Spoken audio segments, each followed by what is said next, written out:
ब्रह्मा गुरुर्विष्णु गुरुर्देवो महेश्वर गुरुर्साक्षात् परब्रह्म तस्मै श्री गुरवे नमः। गुरुर्ब्रह्मा गुरुर्विष्णु गुरुर्देवो महेश्वर गुरुर्साक्षात् परब्रह्म तस्मै श्री गुरवे नमः। गुरुर्ब्रह्मा गुरुर्विष्णु गुरुर्देवो महेश्वर गुरुर्साक्षात् परब्रह्म तस्मै श्री गुरवे नमः।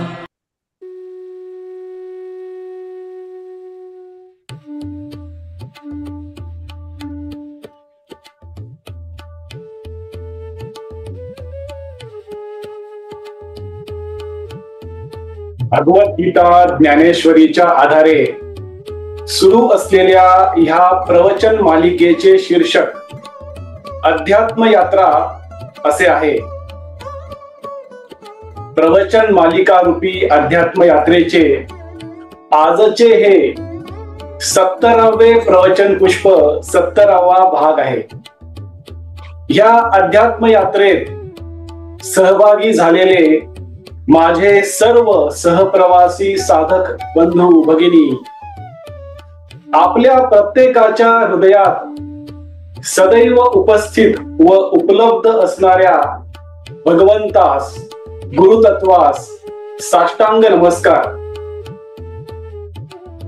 आजपासून आपण भगवद्गीता ज्ञानेश्वरीचा 6वा अध्याय आत्मसंयम योग याचे अध्ययन रूपी श्रवण भगवान श्रीकृष्ण व संत ज्ञानेश्वर माऊलींच्या कृपेने, इच्छेने, आधाराने व त्यांच्याच आशीर्वादाने सुरू करणार आहोत। मागील 69व्या प्रवचन पुष्पात आपण आत्मसाक्षात्कारी, आत्मसुखी, आत्मानंदी, स्वानंदी कर्मयोगी मनुष्याच्या शोधात मुक्ती आणि मोक्ष कशा प्रकारे येतात याचे श्रवण केले। आजच्या 70व्या प्रवचन पुष्पात आपण आत्मसंयम योग ह्या अध्यायाचा सारांश, अंतरंग आणि ओळख करून घेऊया। आणि ह्यानंतरच्या 9 ते 10 प्रवचन पुष्पामध्ये आपण आत्मसंयम योग ह्या अध्यायातील विविध विषय विस्तृतपणे समजून घेऊया।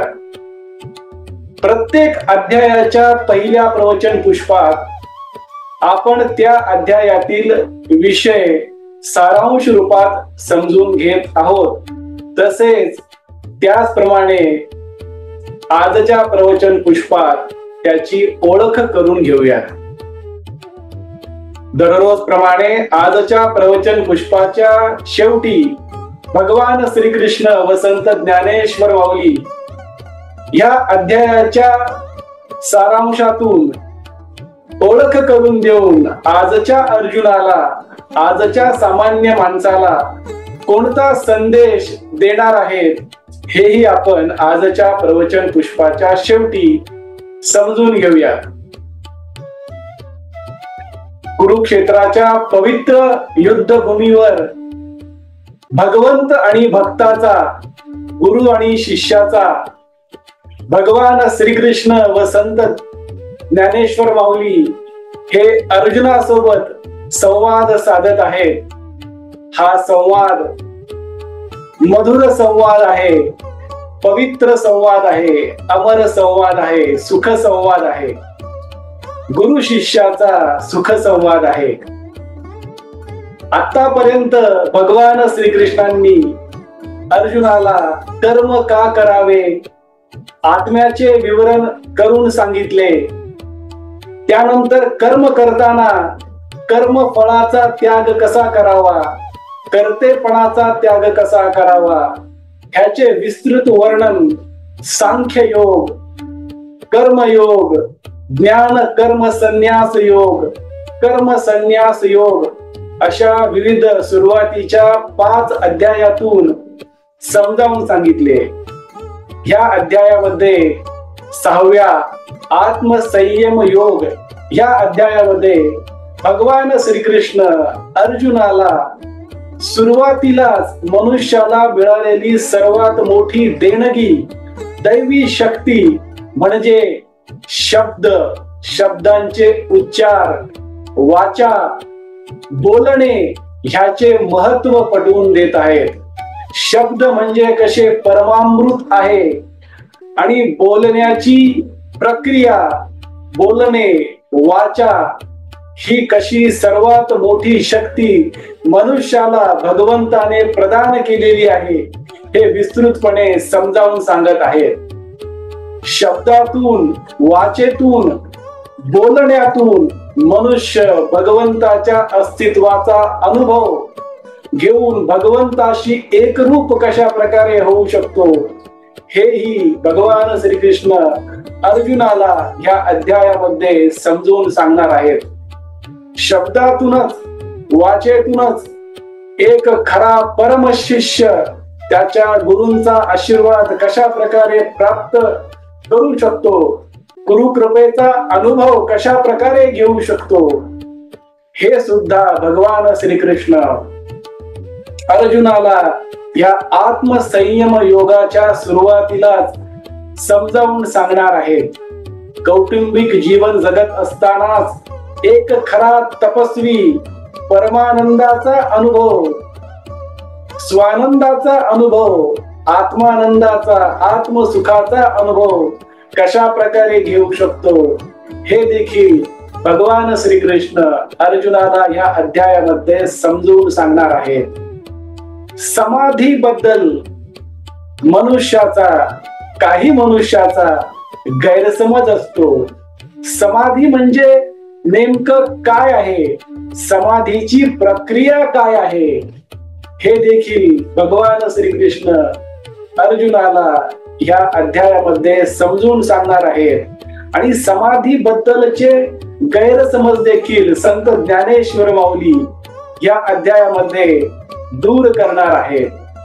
मनुष्य गुरु कृपेचा अनुभव घेऊन, भगवंताच्या कृपेचा अनुभव घेऊन कशा प्रकारे स्वकल्याण, आत्मकल्याण करून घेऊ शकतो. पण अज्ञानामुळे मनुष्य स्वतःचा आत्मघात, आत्मनाश कशा प्रकारे करून घेतो हे देखील या अध्यायामध्ये भगवान श्रीकृष्ण संत ज्ञानेश्वर माऊली अर्जुनाला समजून सांगणार आहेत. गुरूंचा आशीर्वाद प्राप्त करण्याची प्रक्रिया काय आहे, योग मुद्रा म्हणजे नेमकं काय, योग स्थिती म्हणजे काय, योग भ्रष्ट झालेला मनुष्य कसा असतो, योग युक्त मनुष्य कसा असतो हे देखील भगवान श्रीकृष्ण या 6व्या आत्मसंयम योगामध्ये अर्जुनाला समजून सांगणार आहे. कुंडलिनी नावाची एक सर्वोच्च शक्ती मनुष्यामध्ये कशी सदैव उपस्थित असते, ती कुंडलिनी शक्ती कशा प्रकारे मनुष्य ध्यान योगाच्या आधारे जागृत करू शकतो. शिव म्हणजे काय, शक्ती म्हणजे काय, शिव आणि शक्तीचे मिलन झाल्यानंतर, ऐक्य झाल्यानंतर मनुष्य कशा दिव्य अनुभवाचा, अस्तित्वाचा अनुभव घेऊ शकतो याचे वर्णन देखील भगवान श्रीकृष्ण संत ज्ञानेश्वर माऊली अर्जुनाला या अध्यायामध्ये करणार आहेत. परमतत्व म्हणजे काय, परमतत्वाचा अनुभव ध्यानाच्या आधारे मनुष्य कशा प्रकारे घेऊ शकतो. अलौकिक स्थिती म्हणजे काय, परमतत्वासाठी मनुष्य स्वतःला कशा प्रकारे पात्र करू शकतो. आणि कुंडलिनी शक्तीचा अनुभव क्षणाक्षणात, प्रत्येक क्षणात, प्रत्येक कर्मात कशा प्रकारे घेऊ शकतो हे देखील भगवान श्रीकृष्ण अर्जुनाला आत्मसंयम योग या अध्यायामध्ये करणार आहे. योग करताना योगाचे नियम काय, योगाची मार्गदर्शक तत्वे कोणती आहेत, योग म्हणजे नेमकं काय असतं, हे देखील भगवान श्रीकृष्ण अर्जुनाला ह्या आत्मसंयम योगामध्ये समजून सांगणार आहेत. अनेक लोक योगाबद्दल गैरसमज निर्माण करतात. ते गैरसमज देखील ह्या अध्यायामध्ये भगवान श्रीकृष्ण व संत ज्ञानेश्वर माऊली गैरसमज दूर करणार आहेत आणि स्वस्वरूपाचा अनुभव, आत्मतत्वाचा अनुभव योगाच्या आधारे मनुष्य कसा घेऊ शकतो आणि प्रसन्नतेचा सर्वोच्च स्तर कसा गाठून त्या सर्वोच्च स्तरावरच जीवन कसा अनुभवू शकतो, प्रत्येक क्षण कसा घालवू शकतो, त्या भगवंताशी, परमतत्वाशी, परमात्म्याशी म्हणजेच भगवान श्रीकृष्णांशी कसा ऐक्य पाहू शकतो, एकरूप होऊ शकतो, ब्रह्म चैतन्याशी, विश्व चैतन्याशी कसा एकरूप राहून एक मनुष्य योग्याचे जीवन कसे जगू शकतो, याचे मार्गदर्शन देखील भगवान श्रीकृष्ण अर्जुनाला या आत्मसंयम योगामध्ये करणार आहेत. समत्व योग म्हणजे काय, समत्व बुद्धी म्हणजे काय, समभाव मनुष्य प्रत्येक कर्मात, प्रत्येक व्यक्तीत, प्रत्येक परिस्थितीमध्ये कसा निर्माण करू शकतो आणि जीवन अंतर्बाह्य आनंदी कशा प्रकारे करू शकतो, याचे मार्गदर्शन देखील भगवान श्रीकृष्ण संत ज्ञानेश्वर माऊली या आत्मसंयम योग या 6व्या अध्यायात करणार आहेत. या अध्यायामध्ये भगवान श्रीकृष्ण आणखी एक महत्वाचा विषय अर्जुनाला समजावून सांगणार आहे आणि तो म्हणजे मन म्हणजे काय, मनाचा स्वभाव कसा असतो, मनाची एक गोष्ट जो मनुष्य सदैव दुर्लक्षित करतो ती गोष्ट कोणती आहे, मनाबद्दल मनुष्य कसे विविध प्रकारचे गैरसमज निर्माण करतो, हे देखील भगवान श्रीकृष्ण व संत ज्ञानेश्वर माऊली अर्जुनाला आणि आजच्या अर्जुनाला देखील समजावून सांगणार आहे. संन्यास म्हणजे काय, संन्यासाबद्दल सामान्य मनुष्य कसे विविध प्रकारचे गैरसमज निर्माण करतो.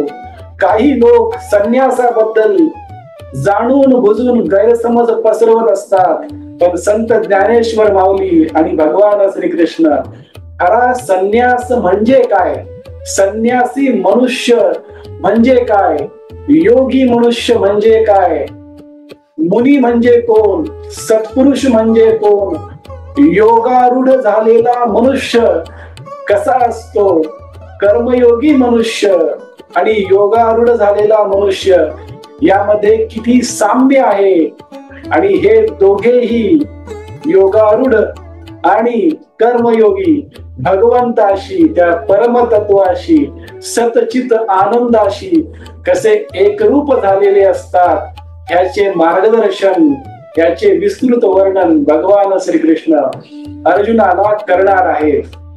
आत्मसंयम योग या अध्यायामध्ये भगवान श्रीकृष्ण आणि संत ज्ञानेश्वर माऊली ध्यान योगाचे विस्तृत वर्णन करणार आहेत. ध्यान म्हणजे काय, ध्यानाची प्रक्रिया कोणती, सर्वोच्च शक्तीचे म्हणजे कुंडलिनी शक्तीचे आवाहन ध्यानाच्या द्वारे मनुष्य कशा प्रकारे करू शकतो, याचे विस्तृत मार्गदर्शन या 6व्या अध्यायामध्ये, आत्मसंयम योग या अध्यायामध्ये भगवान श्रीकृष्ण करणार आहेत.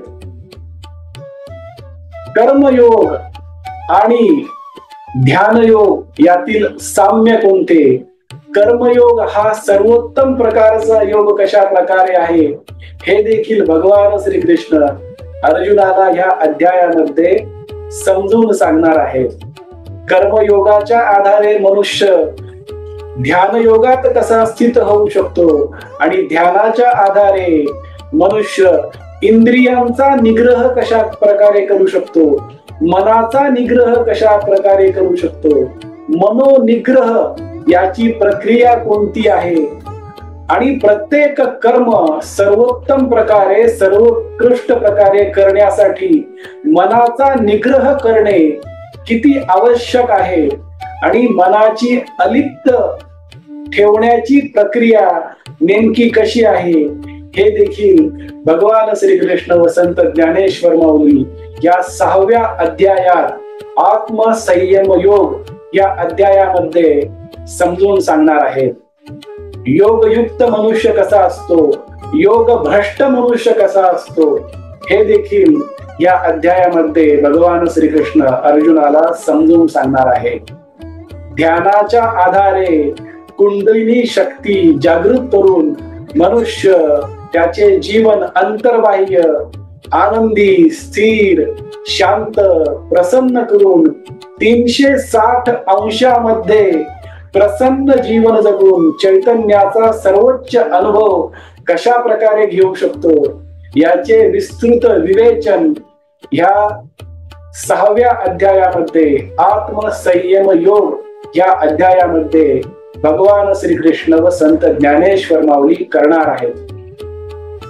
ह्या 6व्या अध्यायामध्ये भगवद्गीतेत 47 श्लोक आहेत आणि त्या 47 श्लोकाच्या आधारे संत ज्ञानेश्वर माऊलींनी 497 ओव्या प्रगट केल्या आहेत. असा हा आत्मसंयम योग 6वा अध्याय. यामध्ये ध्यान योगाचे योगयुक्त योग भ्रष्ट मनुष्य समाधी संन्यास मनाचा स्वभाव अशा विविध महत्वाच्या विषयांचे विवरण विवेचन वर्णन भगवान श्रीकृष्ण आणि संत ज्ञानेश्वर माऊलींनी केले आहे. म्हणून ह्या 6व्या अध्यायाला संत ज्ञानेश्वर माऊली गीतेचा सार असे म्हणतात. आजच्या अर्जुनाला आजच्या सामान्य माणसाला या आत्मसंयम योग या अध्यायामध्ये हे शिकण्यासारखे आहे की मनुष्य ध्यान लावण्याची प्रक्रिया कशी असते तो छानपणे मधुरपणे या अध्यायामध्ये समजून घेऊ शकतो.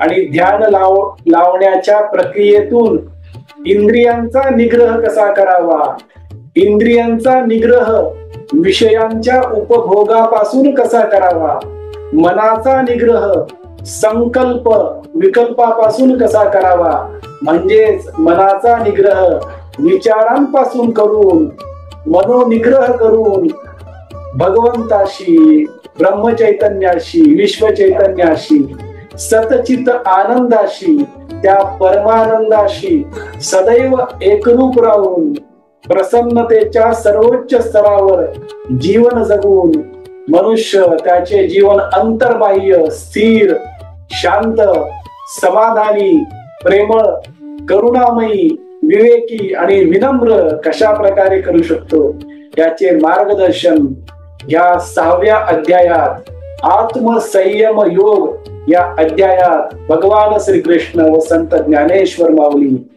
करणार आहेत. आपण भगवद्गीता ज्ञानेश्वरीचा 6वा अध्याय आत्मसंयम योग याचे अध्ययन रूपी श्रवण आजपासून सुरू केले आहे. पुढील 9 ते 10 प्रवचन पुष्पात हा अध्याय आपण विस्तृतपणे समजून घेणार आहोत. आजच्या प्रवचन पुष्पामध्ये आपण या अध्यायाची 6व्या अध्यायाची आत्मसंयम योग या अध्यायाची ओळख करून घेतली. यामधील विविध विषय कोणते आहेत, त्यांचा अंतरंग काय आहे हे सारांश स्वरूपामध्ये आपण आज समजून घेतले. पुढील प्रवचन पुष्पापासून म्हणजेच 71व्या प्रवचन पुष्पापासून आपण या अध्यायाचे विविध विषय विस्तृतपणे समजून घेऊया. पुढील 71व्या प्रवचन पुष्पामध्ये आपण शब्द वाचा म्हणजेच बोलणे ही मनुष्याला प्रदान केलेली सर्वात मोठी देणगी शक्ती कशा प्रकारे आहे आणि शब्द हे परमामृत कशा प्रकारे ठरू शकतात याचे अध्ययन रूपी श्रवण पुढील 71व्या प्रवचन पुष्पात भगवान श्रीकृष्ण व संत ज्ञानेश्वर माऊलींच्या आधारे आपण करूयात. आज परत एकदा आपण सर्वांनी वाणी सेवा करण्याची संधी व सौभाग्य दिले त्याबद्दल आपला आजन्म ऋणी व कृतज्ञ राहील. आजची झालेली वाणी सेवा भगवान श्रीकृष्ण, प्रभू श्री राम, संत ज्ञानेश्वर माऊली, सर्व संतांच्या चरणी, सद्गुरु श्री ब्रह्मचैतन्य गोंदवलेकर महाराजांच्या पवित्र पादुकावर व आई वडिलांच्या चरण कमलावर मनोभावे अर्पण करूया. हरे राम राम राम हरे हरे, हरे कृष्ण कृष्ण कृष्ण हरे हरे, हरे राम राम राम हरे हरे, हरे कृष्ण कृष्ण कृष्ण हरे हरे. सद्गुरुनाथ महाराज की जय.